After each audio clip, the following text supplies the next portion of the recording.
Awesome. In that case, we are moving on to exponentials. Now, before I get into exponentials, let me ask, does anybody know what the word exponential actually means? It means the word, how it literally is supposed to be defined, is that its current state is proportional to its previous state. So as an example of this, we can think of rabbits. Every time a rabbit has a baby, it has two babies. So the first rabbit has two babies. These two rabbits have two more babies. These four rabbits have two babies each.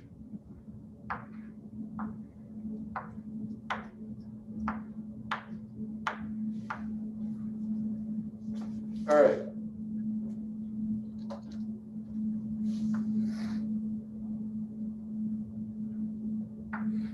So this is step 1, this is step 2, step 3, so forth and so on, right? Step 4 is down here.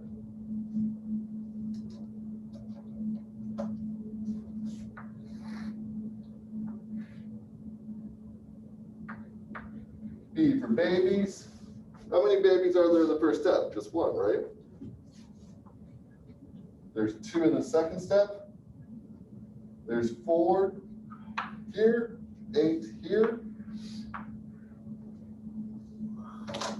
Well, notice, actually, let me call this B sub n, the nth step. So this would be B1, right?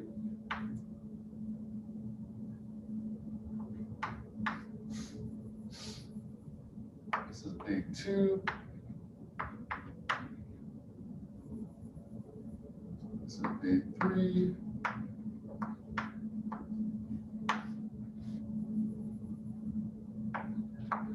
B4. Well, notice that B4 is 2 times B3.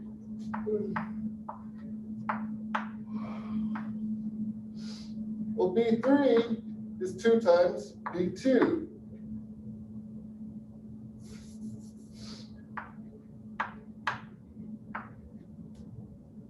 B2 is 2 times B1. Well, 1 here, we can think of 1 as 2 to the 0th power, right? So now moving back, we can think of this as 2 times 2 to the 0th.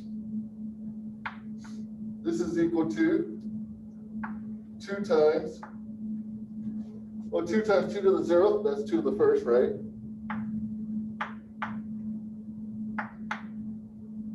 Two times 2 to the first, it's going to be 2 to the second. We can write these out a little bit further. This will be 2 to the first. This will be 2 to the second. This will be 2 to the third. Well, hey, this is really just 2 to the 1 minus 1, right? This is 2 to the 2 minus 1. 2 to the 3 minus 1, 2 to the 4 minus 1. So if we wanted to know what the nth iteration of this would have for the number of possible bunny babies, right? Then we would say that Bn is equal to 2 to the n minus 1. Notice this is only because we indexed it starting at 1, right? We indexed from 0. We wouldn't have this minus 1 here. but because we used 1 as our index, we get this. Now notice how this compares to this equation. It's the same thing, right? It's the exact same thing. Exponential, what this word means, like I said, is that the current state is proportional to the previous state. In this case, we had that every state was 2 times greater than the last state. And I want to make this point because this is a very commonly misused and misunderstood word. All the time you'll hear in like a TV show, for example, that X and Y grows exponentially with whatever, whatever, whatever, right? It's exponential. When really they just made it gets big fast. Not that it's actually exponential. This is a huge piece for me as someone studying math, just because you're abusing a word of art that has a very particular meaning. But having said that, we've got these definitions of exponentials, right? They're some positive value not equal to 1, taken to a power of x. And exponentials have a couple of different properties that we care about. I'm not going to bore you all with the details of it. We went through this last class, didn't we? No? Okay. I must be confusing this with my Tuesday, Thursday class then. But anyhow, I'm not going to bore y'all by going through a whole bunch of these examples, because I assume most of this is going to be reviewed from high school and from algebra. But I am going to go through 1 or 2 really quickly. In particular, so for folks at home, this is slide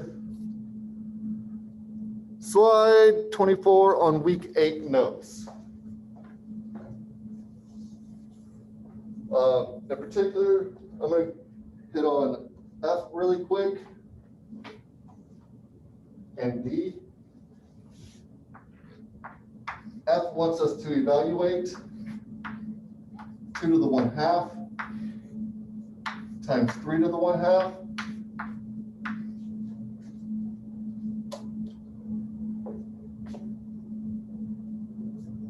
Well, these two things have the same power, right? So we can pull the power outside. So we get 2 times 3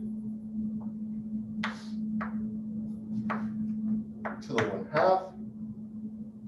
This is going to be 6 to the 1/2. Right? Nothing revelatory here.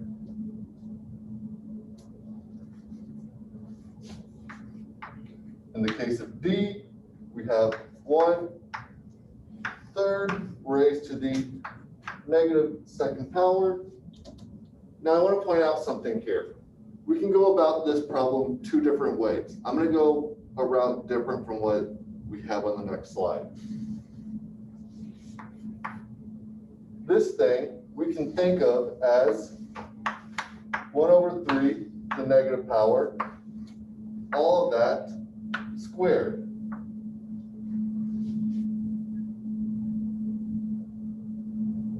Well, this is going to give us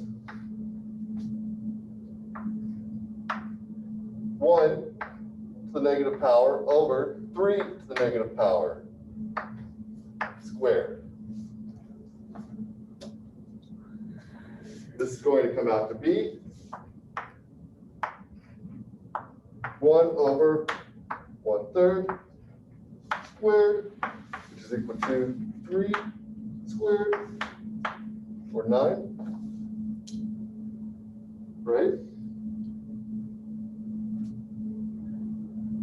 Having said that, we could have just applied the power straight to it.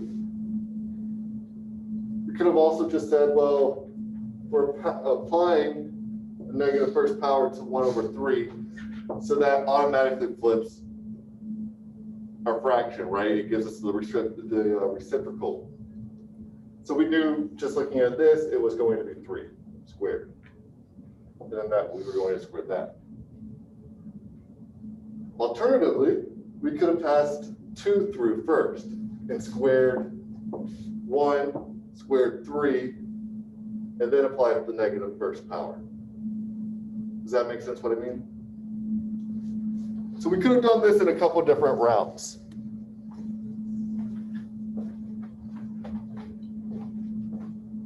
Looking at D, oh, they applied it the same way I just did. Okay.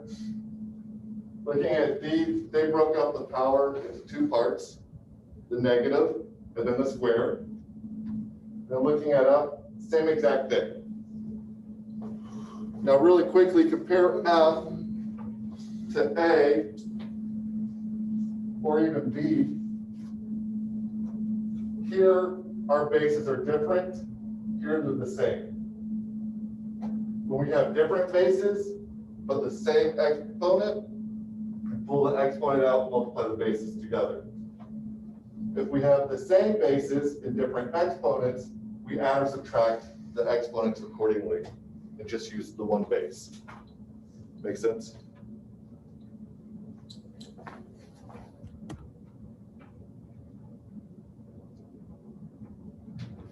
Isotopes. So,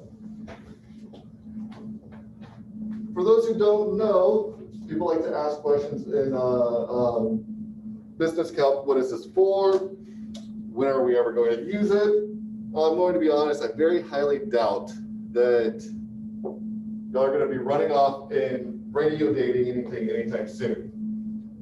But for those of y'all who are planning on going to maybe anthropology or biology, this might show up eventually, or even history. This might show up as something you have to do eventually, radio date things. And this is one example of where this class will get used, is in radio dating. What radio dating is just looking at the ratio of carbon isotopes within some organic compound. I think it's usually carbon 12 and carbon 14 that they're looking at, because if I remember, I have had this lecture before. I remember looking at the periodic table. I did do this the other week for the other class. Anyhow, like I said before, these are radio dating is based off the ratio of carbon 12 and carbon 14. And that's because a living thing will keep consuming the normal type of carbon, the common isotope. And then once it stops consuming, those isotopes decay into other isotopes. Having said that, the way these equations work is we really just plug in our values to our variable, then do the arithmetic. Nothing fancy here, right? Nothing too revelatory.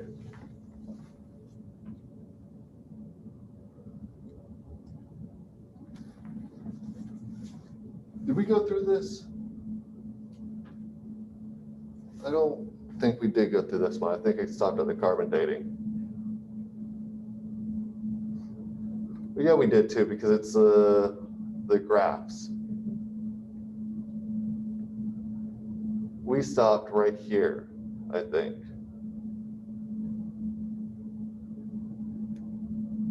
Yeah, because we shifted the graphs around. Cool. So we were on section 4.2.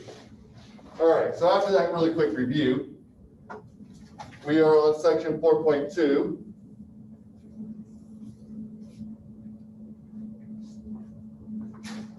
And section 4.2 is all about this number E.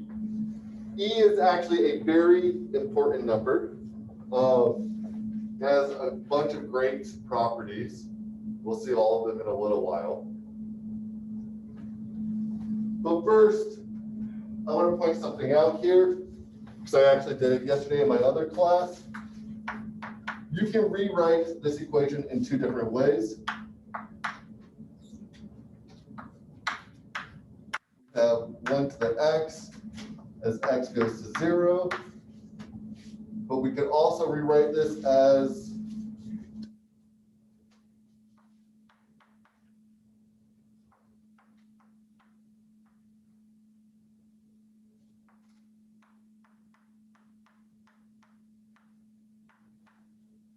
also rewrite it this way as our limit goes to infinity. So we have 0 or infinity. And I accidentally did this the other day in class and stopped myself because I realized the difference. But having said that, just so y'all know, in case I do this.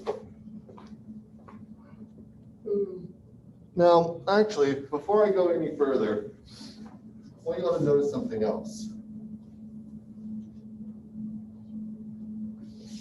I claim that this value E is important for a particular reason. I'd like y'all to start thinking about what that reason might be. But before I do, or before y'all do, I should point something out to y'all. So this is E, right?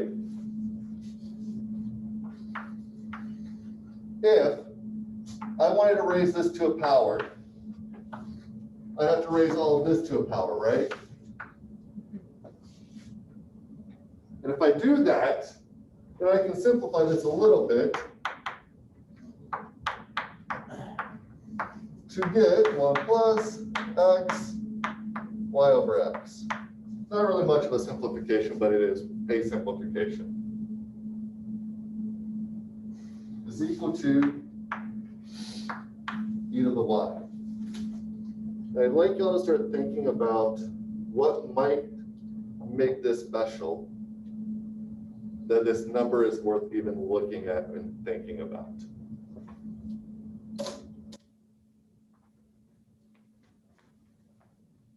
All right, so having dropped that hint of where we're going, we want to sketch the function e to the x. Well, this thing is really going to be the same graph as what we've been seeing, just with a different base, right?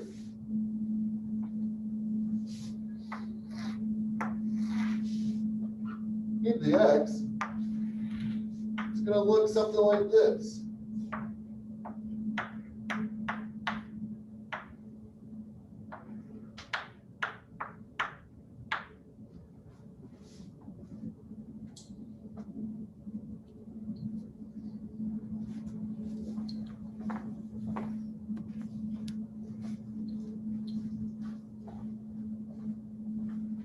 Nothing revelatory here. It's just an exponential. When we put 1 in for x, we're going to get the base out. When we put 2 in, we're going to get e squared. Nothing crazy. Normal graph. When we take the limit as x goes to infinity, I mean to negative infinity, this thing's going to go to 0, right? Asymptotic with 0. And that makes sense because whenever we take x to a negative power, whenever we take e to a negative power, e to the x, if it's negative, it's going to become like this, right? Actually, I should say negative. If x is negative, then it acts like this. And this is going to get big really fast. But it's never going to become negative. Because it never becomes negative, it can only ever approach 0, right? It's going to get forever small and never negative. So we can say it's asymptotic to something, and in this case, it's asymptotic to 0.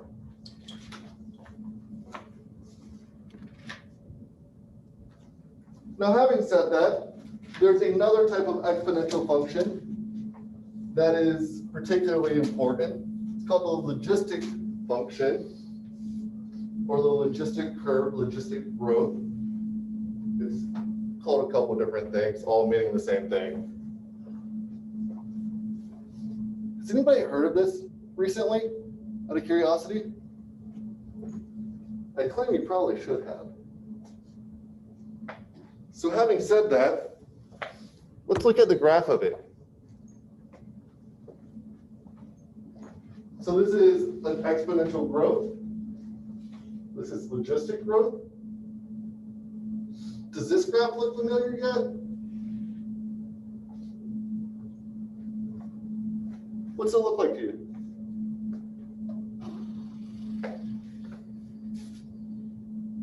Like half of a boo if you're a Mario fan. I've definitely seen that S shape before. Definitely seen that sort of S shape before. What about now? Is this starting to look familiar? You should.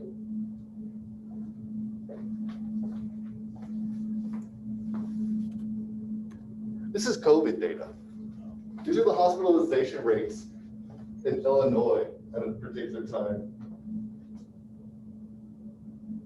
Logistic curves show up everywhere, and right now, they are probably one of the most important curves to be dominating our lives. And that's because the spread of a disease through a community is modeled using logistic curves. That's because what a logistic curve is measuring are cases like you have a collection of circles, for example, and you can only pick a particular number at a time. But the amount that you can pick is proportional to the amount that are currently available. So let's say you can only pick 30% of them at a time. Here we got 1, 2, 3, 4, 5, 6, 7, 8, 9. Let's go ahead and make this a nice round 10. Pick 3. But now we can only pick 30% of what's remaining. But these 30% are going to increase the probability that another group will also get picked. So the rate at which things are available decreases proportional to the rate at which you're moving forward, which eventually leads to these sort of growth curves that they start off really fast, but as more people start getting sick, fewer people can get sick. Because fewer people can get sick, the rate starts decreasing. Does that make sense? And this is what a logistic curve is kind of measuring. This analogy on the board isn't the best, but it gets the idea across. So when asked, when are we ever going to use this? When do we need to know this? Well, you need to know it right now. It's what's dominating the world right now, the singular curve. Having said that, where it comes from is also important. The logistics curve comes from what's called an ordinary differential equation.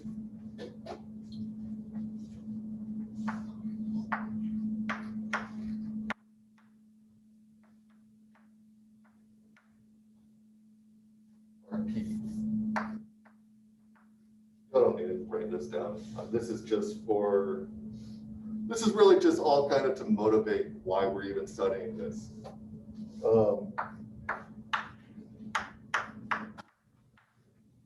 So the logistic curve is calculated by solving this ODE. Particularly, we're solving for P, I believe. Yeah, solving for P.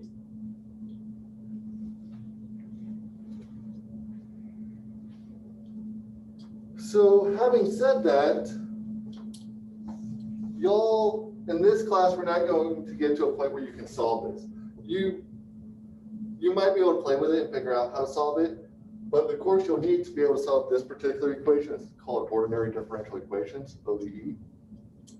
The class itself is called DiffEq. I highly suggest that if y'all are considering not pursuing a business type course, consider taking higher level math courses and looking into these types of problems because they're important. They show up everywhere. In fact, right now, Wall Street is hiring mathematicians and physicists in droves to do what's called quantitative analysis because of problems like these that show up within business. So having said that, soapbox being put away, logistic growth problem. I forgot this problem was in here. It's actually almost identical to what I was trying to describe a second ago.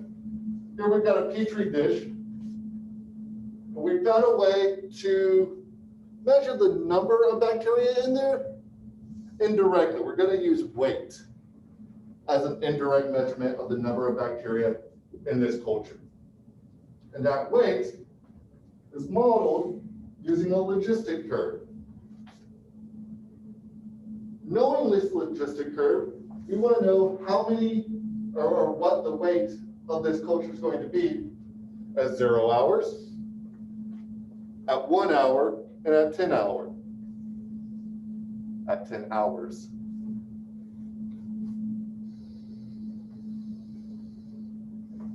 So all we're going to do here is we're just going to plug in 0 for T, 1 for T, and 10 for T. Nothing revelatory here. We plug it in, and we do the arithmetic. And if we were to take the limit as T goes to infinity, we would find that this thing dies off really fast, so all we're left with is 120 or 1.25 over 1.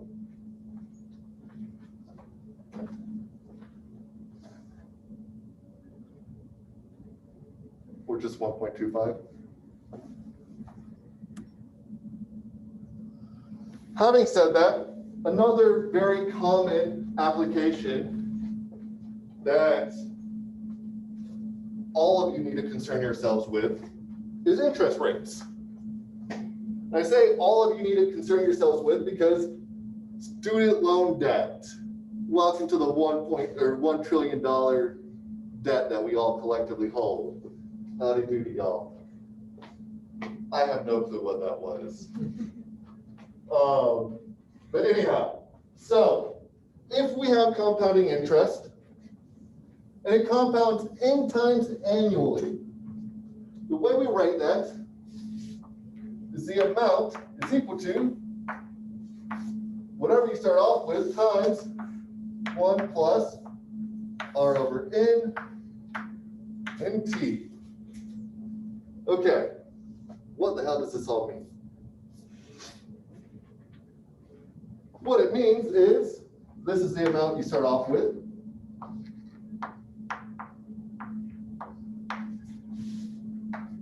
This is your rate of interest.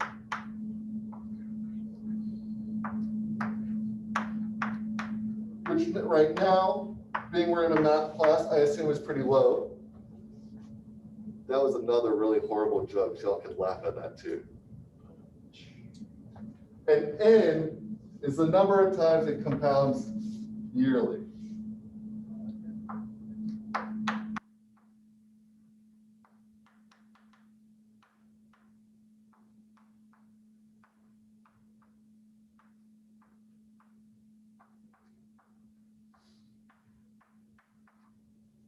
So if we say that it is monthly, compounding monthly, then n is 12. If it compounds annually, n is 1. So forth and so on. Quarterly would be 4. Oh, I forgot to explain what T is. T is time in years.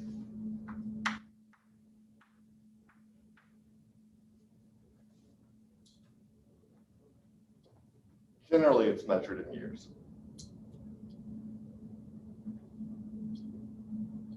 Okay. So this is if you're compounding n times a year. But notice what happens if we say that we want to compound continuously. What do we say? Let's go back to the last slide. If we're compounding continuously, then n is going to approach infinity, right? Because we're always compounding. So if this is the equation for compounding n times,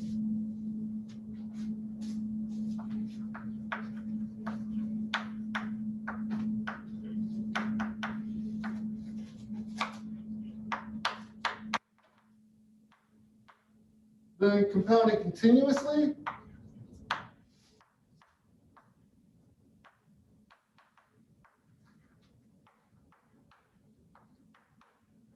must be the case where n goes to infinity.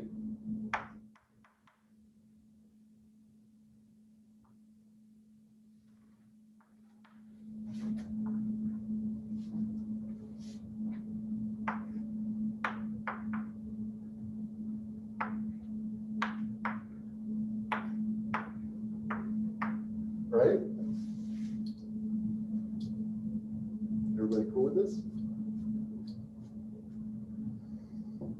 Well, what happens here?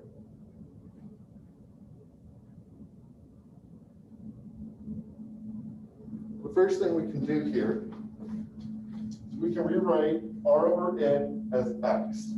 Let's do that.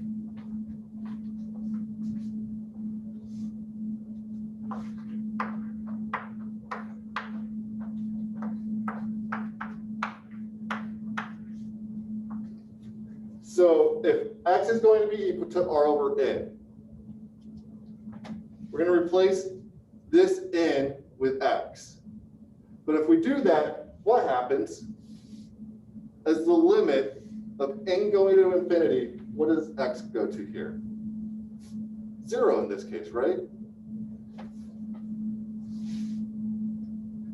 So since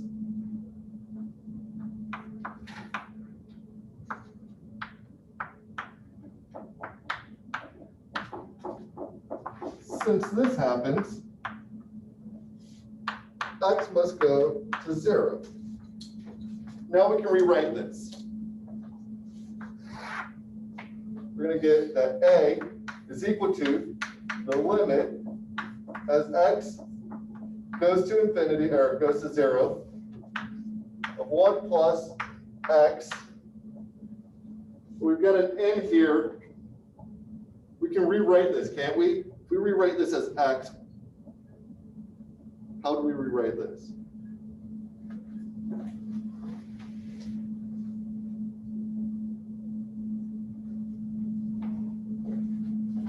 How do y'all think we would rewrite it?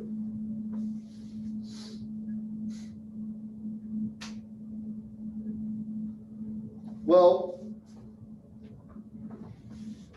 given that x is equal to r over n, this tells us that swapping our x and our n, right? We're going to multiply both sides by n and divide both sides by x.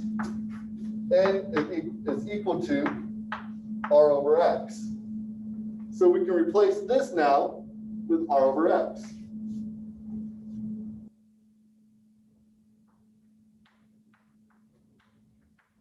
That whole thing times time.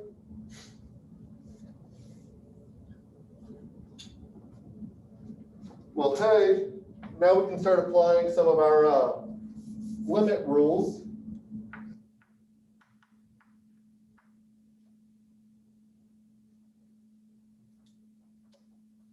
When we do, we get a is equal to p times, some of our exponent rules.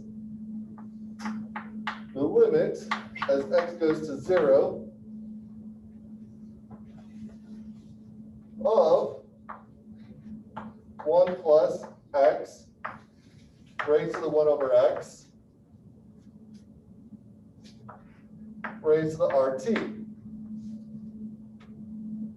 Well, this thing is e, right? So what happens now is we get a is equal to p e r t. And this is the equation for continuous compounding interest.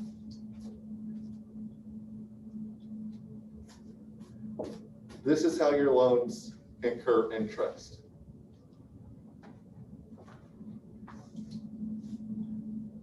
Please, please, please, please actually understand this. And I'm actually asking y'all as a person to understand this because you don't want to be caught by surprise by your student loan debt.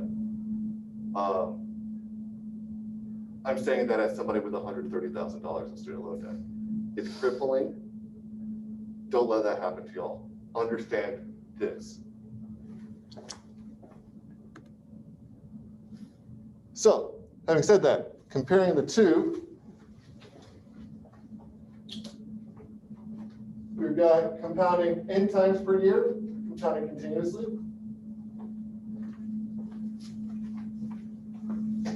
Now we're going to compare the two.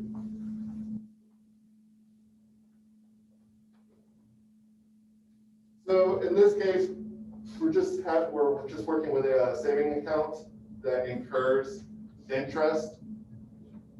You're going to put 12K into it, and the account is going to be, matured or rolled over to your nephew in 25 years. You got a couple of choices here. You got the choice where the interest rate is 7%, or the choice where interest rate is 11%. You've got the choice of compounding continuously or compounding quarterly. Quick question, looking at these three, if it was your nephew, which case would you choose for? What's happening here is a savings account that is picking up money, right? So you want the one that grows. Which one's going to grow the most in 25 years? Yeah, C. How much more? What's the difference between from A and C, do you think, in value? Is it going to be a lot or very little?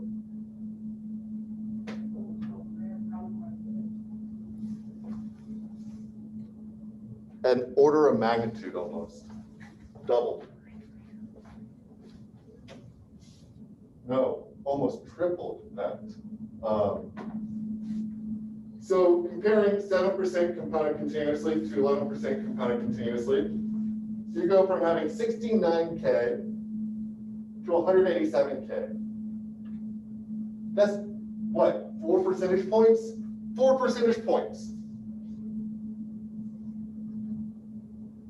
Compounding quarterly compared to compounding continuously at 7%. Quarterly, you only have a grand less. At 11%, that same difference, it's going to be 7K difference. So this problem is really just here to give you a sense of how interest rates compare to each other. Let me erase this really quick just to make it more clear.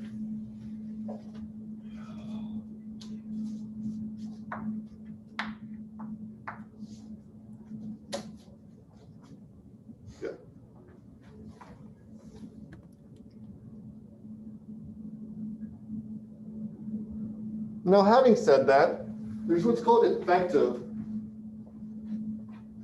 interest. Your effective interest rate is, if this was compounding year to year, what would that look like? It's the difference of saying, well, yeah, the best way I think I can think to say this is that an effective interest rate is the comparison of what you have this year to what you'll have next year. So, in the case of a nominal rate of 6% a year, if you're incurring interest annually, compounding interest annually, then the effective rate's the same as the rate itself, right? 6%, 6%. If you're compounding quarterly, it's going to be 0.14% more year in to year in. 6.14% more, I should say. And if it's monthly, It's going to be 6.17%. So what is this equation? What's happening here?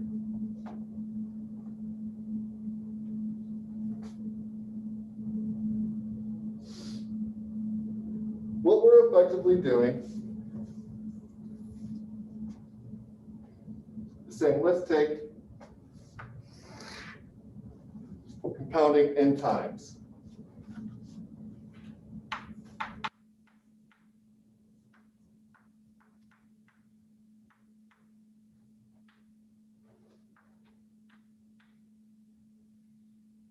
All right, this is what we have. This is what we start off with. Let's set t equal to 1.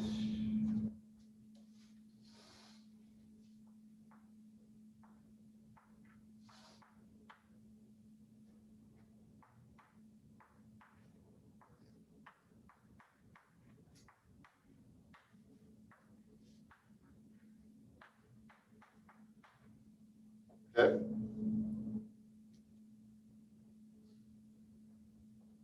In the first year, the amount grown is going to be the ratio of what you have to what you started off with, right? So let's go ahead and divide both sides by t.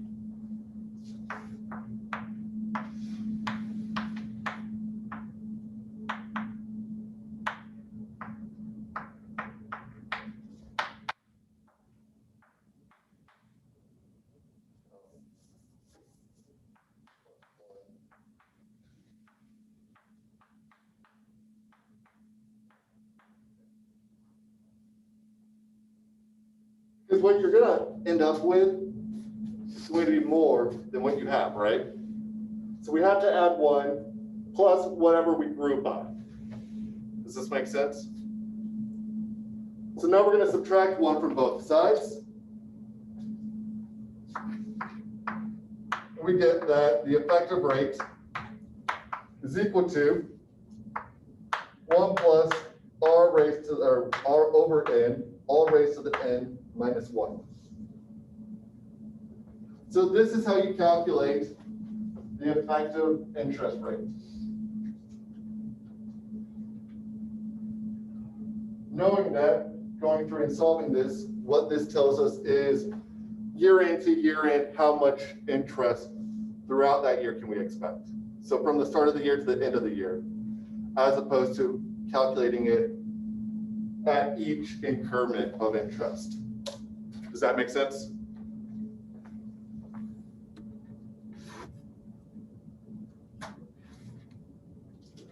Having said that, a good question to ask ourselves is, all right, we know what we start off with based on the number of compounds in a year and the rate and the time to pass.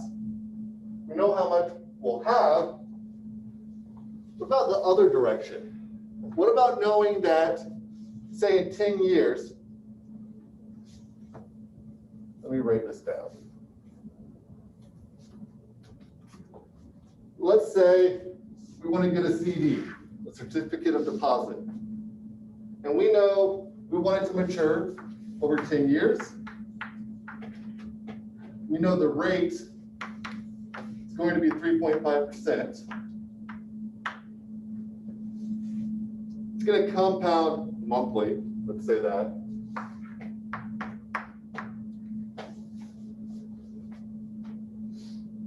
We know the amount that we want, because let's think of this as a way of saving money while making money at the same time.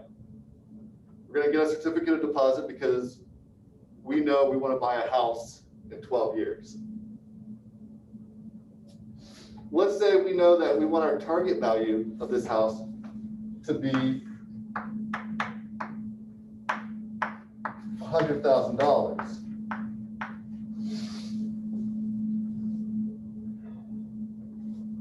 What is P? How much do we have to put in to a certificate of deposit to ensure this happens? That's what present value is going to answer. And flipping to the next slide,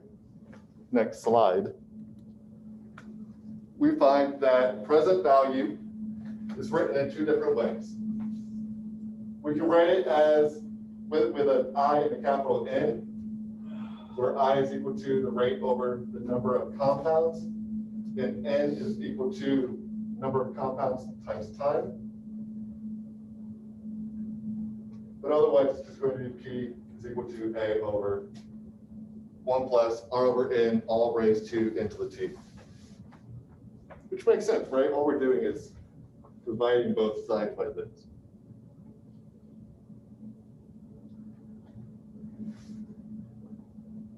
Now, having said that,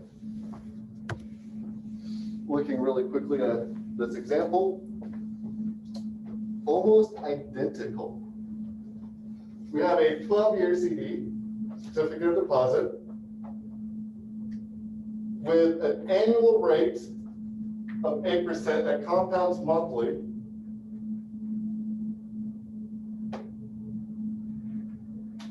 And you want 15K at maturity. So the difference here, writing all of this out,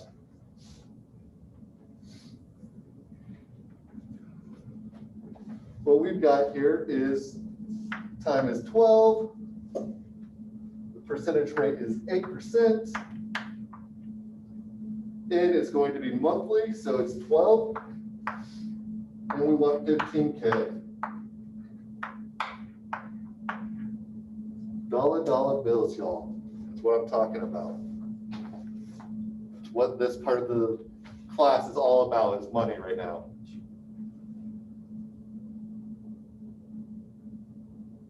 All right, so this is our setup, right?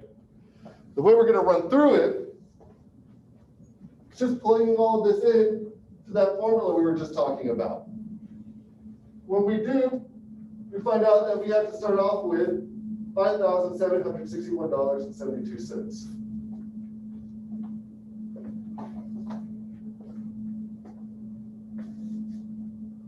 %'s high, by the way. That's a really high CD. At least from what I remember it is. I think they're normally in the range of like 4%, 3%. I think.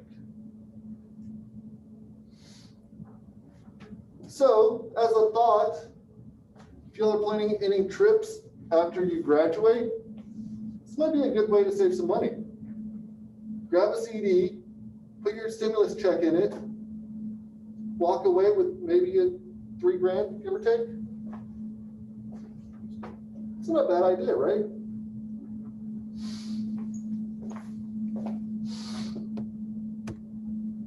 Having said that, that is all I've got for y'all. Class is 2 minutes over anyhow. I'll stick around if y'all have any questions. Oh, I will let y'all know, the exam, you have 90 minutes, right? Go straight to the longest problem. WebAssign will tell us, it likes to tell us how long on average problems take. The longest problem on average takes 14 minutes. Everything else takes considerably less time than that. So I would suggest going to that longest problem, and you'll know it right away when you see it, and try to tackle that first. If you can't tackle it, skip it, go to all the other problems. Having said that, I'll stick around if you'll have questions.